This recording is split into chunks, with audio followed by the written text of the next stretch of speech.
नमस्कार दोस्तों, स्वागत है आपका योग ऑनलाइन क्लासेस में।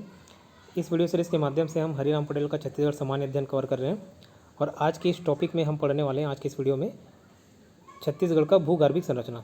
देखिए, ये वाला पार्ट हम लोग नहीं कर रहे हैं संभाग, जिला, तहसील एवं विकासखंड व्यवस्था। ये एक्चुअली इसलिए नहीं कर रहे हैं, इसमें रटने लायक कुछ नहीं है, याद करने लायक कुछ नहीं है। इसको आप एक बार रीड मार लीजिएगा अगर आपको इंटरेस्ट हो पढ़ने में। तो यहाँ से एग्ज़ाम में क्वेश्चन शायद ही बनते हैं। अगर आपको पढ़ने की इच्छा हो तो आप पढ़ सकते हैं स्वयं से। तो चलिए हम आज 9वां चैप्टर स्टार्ट करते हैं, छत्तीसगढ़ की भूगर्भिक संरचना। क्लियर, चलिए आगे बढ़ते हैं। देखिए, छत्तीसगढ़ का भूगर्भिक संरचना।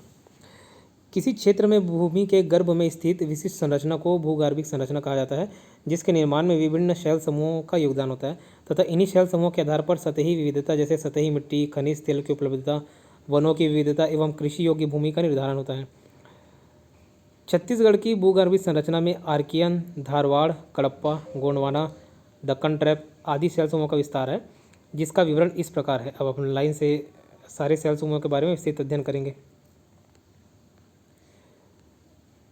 सबसे पहले देखते हैं हम आर्कियन शैल समूह। आर्कियन शैल समूह, इसका विस्तार संपूर्ण छत्तीसगढ़ में है। मतलब ये आपको, अगर ये छत्तीसगढ़ है तो यह संपूर्ण छत्तीसगढ़ में जगह जगह में आर्कियन शैल समूह देखने को मिल जाएगा आपको। प्रतिशत कितना है तो पूरे छत्तीसगढ़ में 50% क्षेत्र पर यह पाया जाता है। तो सबसे ज़्यादा शैल समूह किसका अगर प्राप्त होता है बोलने से, तो आर्कियन शैल समूह। क्लियर, छत्तीसगढ़ के अधिकांश भाग में आर्कियन शैल समूह विद्यमान है। यह सबसे प्राचीन तथा छत्तीसगढ़ के धरातलीय बनावट में प्रमुख है। चट्टान, किस प्रकार के चट्टान पाए जाते हैं तो देखिए, छत्तीसगढ़ में ग्रेनाइट, फेल्सपर, क्वार्ट्ज आदि पाए जाते हैं। तो ये आर्कियन शैल समूह में कौन से चट्टान पाए जाते हैं? ग्रेनाइट, फेल्सपर, क्वार्ट्जाइट या क्वार्ट्ज बोल सकते हो, आदि पाए जाते हैं।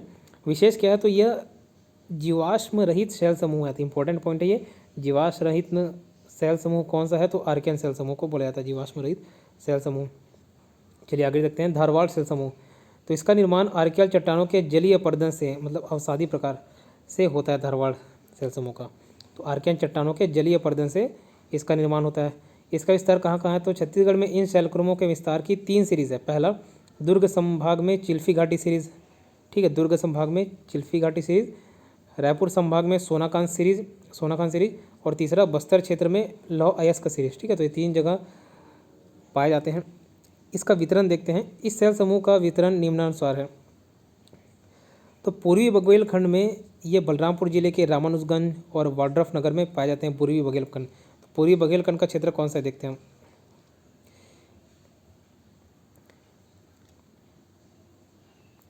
ये वाला पूर्वी बघेलखंड का पठार है, ठीक है, ये वाला एरिया पूर्वी बघेलखंड का पठार है, तो इस क्षेत्र में पाया जाता है। उसके बाद छत्तीसगढ़ का मैदान, छत्तीसगढ़ का मैदान ये वाला क्षेत्र है, बीच वाला, पूरा बीच वाला छत्तीसगढ़ का मैदान कहा जाता है। तो कवर्धा, दुर्ग, बेमेतरा, बालोद, रायपुर, गरियाबंद, धमतरी, बलौदाबाजार के कसडोल, कवर्धा के पंडरिया एवं मुंगेली जिले में इसका विस्तार है। फिर दंडकारण्य नीचे देखते हैं बस्तर संभाग तरफ। तो दंडकारण्य में बस्तर संभाग के जगदलपुर, भानु प्रतापपुर, दंतेवाड़ा, मोहला, राजनांदगांव ये सब में पाए जाते हैं। फिर आगे हम लोग देखते हैं इसके चट्टानें कौन कौन सी मिलती है। तो चट्टानें हैं स्लेट, क्वार्ट्ज, कांग्लोमेरेट, माइकासिस्ट एवं नीस, ये सारे चट्टानें यहाँ पाए जाते हैं। फिर खनिज देखते हैं तो लौह अयस्क के साथ ही टीन, कोरंडम जैसे बहुमूल्य खनिज भी प्राप्त होते हैं। टीन, कोरंडम जैसे बहुमूल्य खनिज भी प्राप्त होते हैं। विशेष देखते हैं तो यह शैल क्रम खनिज संसाधनों में सर्वाधिक समृद्ध होती है। ठीक है, खनिज संसाधनों में सर्वाधिक समृद्ध कौन सा शैल क्रम है तो यही हमारा धारवाड़ शैल क्रम। ठीक है, प्रश्न देखते हैं यहाँ पे CGPSC या CGWAPO में आया हुआ है क्वेश्चन, किस क्षेत्र में धारवाड़ शैल समूह का विस्तार नहीं है।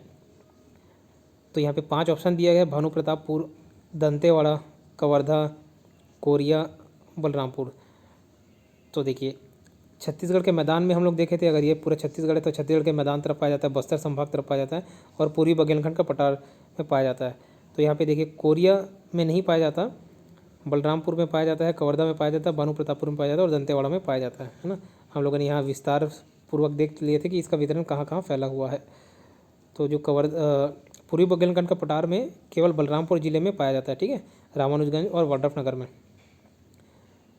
कोरिया और सूरजपुर में नहीं पाया जाता। उसके बाद देखिए, ये क्वेश्चन हम लोग ने देख लिया। नेक्स्ट क्वेश्चन देखते हैं।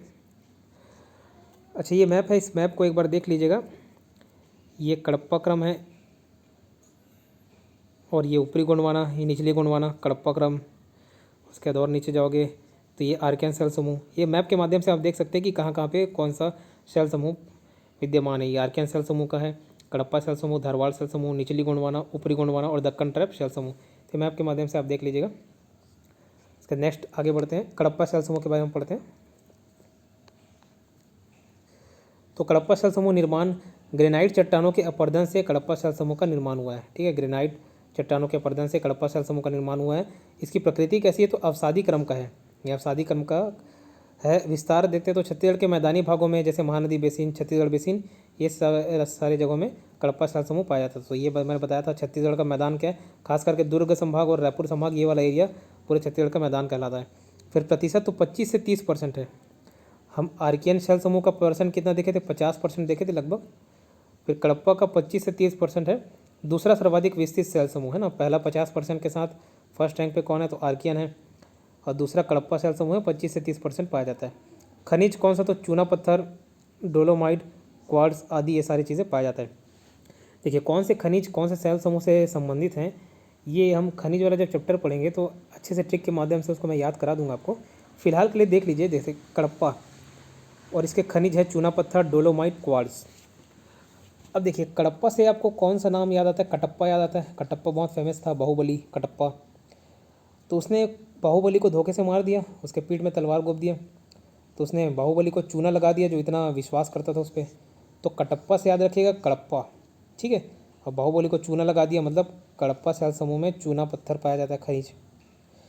और देखिए महेंद्र बाहुबली का फेमस डायलॉग क्या रहता है कि जब तक आप मेरे साथ हो मामा, मुझे कोई हाथ नहीं लगा सकता, कोई नहीं मार सकता। ऐसा क्यों बोल रहा है?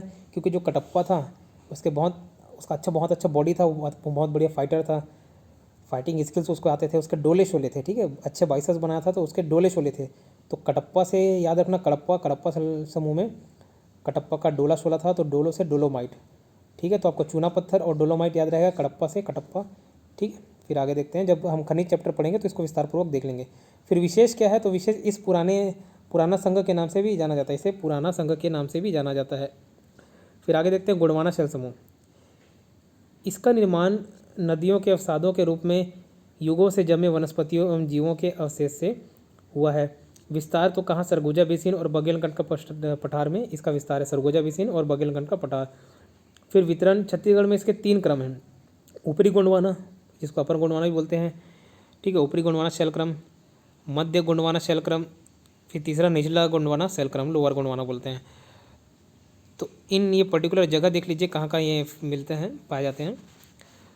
तो ऊपरी गोंडवाना में जनकपुर, मनेन्द्रगढ़, प्रतापपुर, बैकुंठपुर, सूरजपुर आदि। मध्य गोंडवाना शैल क्रम में मध्य गोंडवाना शैल का अधिक विकास छत्तीसगढ़ में नहीं हुआ है। निचली गोंडवाना में क्या है? यह शैल समूह कोरिया जिले के मनेन्द्रगढ़ के दक्षिणी भाग, सरगुजा जिले के दक्षिणी भाग, कटघोरा, कोरबा, खरसिया, धरमजयगढ़, रायगढ़ जिले एवं माण नदी घाटी में विस्तृत है, ठीक है। उसके बाद आगे देखते हैं, खनिज क्या मिलता है? कोयला, ठीक है, कोयला खनिज मिलता है, और प्रतिशत कितने? 17%। फिर आगे बढ़ते हैं, दक्कन ट्रैप सेल समूह।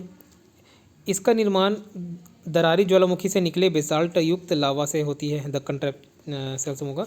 इसको अगर मैं बहुत ईजी माध्यम से समझाऊं तो जैसे देखिए, अगर ये एक इंडिया के कंटेक्स्ट में बताता हूँ, ये गुजरात और इंडिया, ये पहले साउथ अफ्रीका का भाग हुआ करता था, साउथ अफ्रीका का हिस्सा था, ज्योग्राफी में आप पढ़ेंगे। तो जब टूट के अलग हुआ, अब यहाँ से इस पार्ट से लावा निकला होगा, तो लावा धीरे धीरे पूरे इस क्षेत्र में फैल गया, ठीक है। अब फैल गया, लावा पहले गर्म था, उसके बाद जब वो ठंडा हो गया, जम गया, फिर कई सालों बाद जब जिस शैल समूह का निर्माण हुआ, उस शैल समूह को बोलते हैं दक्कन ट्रैप। क्लियर? तो इस तरीके से याद करिएगा, है ना। तो विस्तार मैकल श्रेणी के क्षेत्र में पूर्वी भाग, मैकल श्रेणी क्षेत्र के पूर्वी भाग, कोरबा, कवर्धा, सरगुजा, जशपुर, ये सब आदि में दक्कन ट्रैप सेल समूह पाए जाते हैं। फिर इसका खनिज है बॉक्साइट, ठीक है, इसका खनिज कौन सा है? बॉक्साइट। फिर विशेष क्या है? तो प्रदेश के जशपुर सामरी क्षेत्र में विद्यमान दक्कन ट्रैप से रूपांतरित होकर लमेटा या लेटराइट में रूपांतरित हो रही है, लेटराइट सेल समूह के रूप में रूपांतरित हो चुकी है, ठीक है। क्या बोल रहा है? प्रदेश के जशपुर सामरी क्षेत्र में विद्यमान दक्कन ट्रैप रूपांतरित होकर लमेटा या लेटराइट सेल समूह के रूप में रूपांतरित हो चुकी है। अब नोट देखते हैं, छत्तीसगढ़ में विंध्य सेल समूह का विस्तार नगण्य क्रम के रूप में है, ठीक है, विंध्य सेल समूह का। और छत्तीसगढ़ में टर्सरी या क्वार्टरी क्रम की सेल समूह नहीं पाई जाती, टर्सरी एवं क्वार्टरी क्रम के सेल समूह नहीं पाई जाती, ये सब पीएससी में पूछा जा चुका है, तो इसको याद रखिएगा। चलिए आगे बढ़ते हैं। अच्छा, ये चैप्टर यहीं तक है। मिलते हैं नेक्स्ट वीडियो में। इसके आगे का पार्ट हम नेक्स्ट वीडियो में कवर करेंगे। धन्यवाद।